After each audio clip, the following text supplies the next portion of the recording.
नमस्कार सगळ्यांना. रसोई regular with विनितामध्ये तुमचं स्वागत आहे. तर इथं बघू शकता तुम्ही मस्त अशा हिरव्या मुगाचा मी इथं डोसा बनवलेला आहे.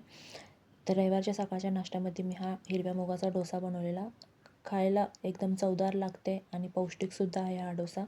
मुलांनासुद्धा खूप आवडलेला, घरात सगळ्यांनासुद्धा खूप आवडलेला. अगदी गरमागरम असे हे आपल्या मस्त असे हिरव्या मुगाचे डोसे बनवून तयार होतात. तर सोबत खाण्यासाठी ना मी इथे खोबऱ्याची चटणीसुद्धा बनवली आहे. तर खोबऱ्याची चटणीमध्ये मी फुटाणे आणि शेंगदाणेसुद्धा यूज केलेले आहे. खोबऱ्याच्या चटणीसोबत एकदम अप्रतिम असा हा मुगाचा डोसा लागतो. एकदा तुम्ही नक्की ट्राय करा. तर त्यासाठी ना मी इथे 2 वाटी हिरवं मूग रात्रभर भिजत ठेवले होते. तर इथं बघू शकता तुम्ही हिरवं मूग छान भिजलेले आहेत. तर त्याला मिक्सरमधनं वाटून घ्यायचं आहे. तर इथं मिक्सरच्या भांड्यामध्ये काढून घेते मी. मिक्सरच्या भांड्यातून वाटून घेताना त्यामध्ये मी इथे हिरवी मिरची आणि एक अर्धा चमचा जिरे घेतलेला आहे. हवं तर तुम्ही त्यामध्ये कोथिंबीर, लसूण, अद्रक हे सुद्धा यूज करू शकता.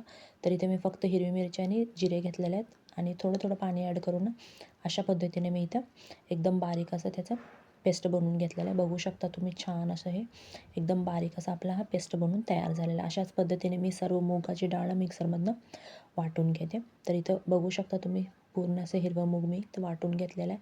त्यामध्ये थोडं थोडं पाणी मिक्स करून अशा पद्धतीने आणि इथं वरून थोडंसं चवीनुसार मीठ ॲड करते आणि व्यवस्थित मिक्स करते. तर इथे मी गॅसवरती तवासुद्धा गरम करायला ठेवलेला आहे. आपल्याला हे तयार जे मिश्रण आहे ह्याला रेस्ट करायला ठेवायची काहीच गरज नाही आहे. फक्त मिक्सरमधनं वाटून काढलं, मीठ ॲड केलं आणि डायरेक्ट आपल्याला तव्यावरतीच काढून घ्यायचं आहे. ह्यामध्ये ना मी तांदळाचं पीठ ॲड केलेलं आहे ना बेसन पीठ ॲड केलेलं आहे. फक्त हिरवं मूग आहे आणि चवीनुसार मीठ आहे आणि हिरवी मिरची आणि जिरे.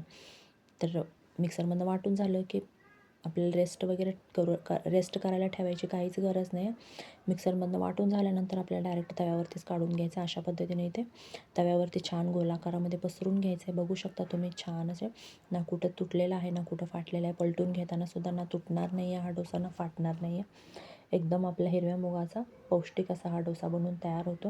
तर हा डोसा ना तुम्ही मुलांना टिफिनमध्ये सुद्धा बनवून देऊ शकता. अगदी मुलं आवडीने सुद्धा खातील. आणि आपल्याला काय करायचं, रात्रभर हिरवं मूग भिजत ठेवलं ना सकाळी मिक्सरमधनं फक्त फिरवून काढायचं आणि मुलांना टिफिनमध्ये द्यायचं आहे. आणि जास्त उशिरा आणि हा हिरवा मूग ना एकदम खायला पौष्टिकसुद्धा असतो आणि एकदम पोटभरीचा सुद्धा नाश्ता होतो आणि मुलांना भरपूर उशीर भूकसुद्धा लागणार नाही. तर टिफिनमध्ये सुद्धा देण्यासाठी हा उत्तम असा हा डोसा बनून तयार होतो. तर अशा पद्धतीने मी इथे बाकीचे सर्व डोसेसुद्धा बनवून घेतलेले आहेत. बघू शकता तुम्ही छान असे गरमागरम आपले हिरव्या मुगाचा हा डोसा बनवून तयार झालेला आहे. तर इथे सोबत ना मी इथे खोबऱ्याची चटणी बनवलेली आहे आणि त्यामध्ये ना मी इथे शेंगदाणे फुटाणे यूज करून अशा पद्धतीने ही खोबऱ्याची चटणी बनवलेली आहे. अशा पद्धतीने आपला हा हिरवा मुगाचा डोसा बनवून तयार झालेला आहे.